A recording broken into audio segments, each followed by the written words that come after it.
दिल फतेह सरकार बसाने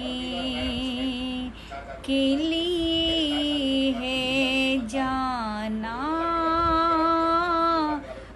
की हुर्मत पे लुटाने के लिए है।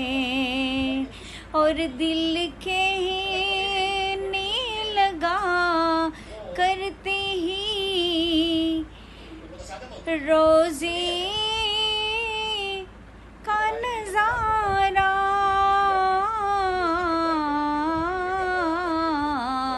कि ये नक्श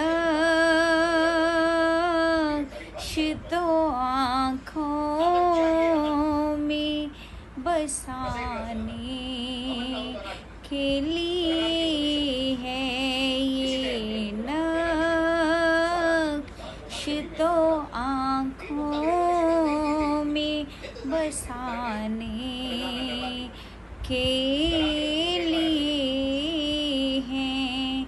और सरवर जो बुलावा नहीं आया कई दिन से,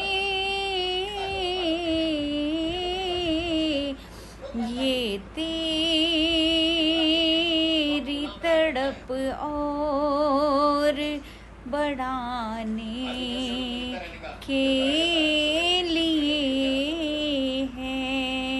अल्लाह करीम हम सबको मक्का मदीना शरीफ की बार बार बाअदब हाज़िरी नसीब फरमाए। आमीन या रब्बुल आलमीन। जज़ाकल्लाह।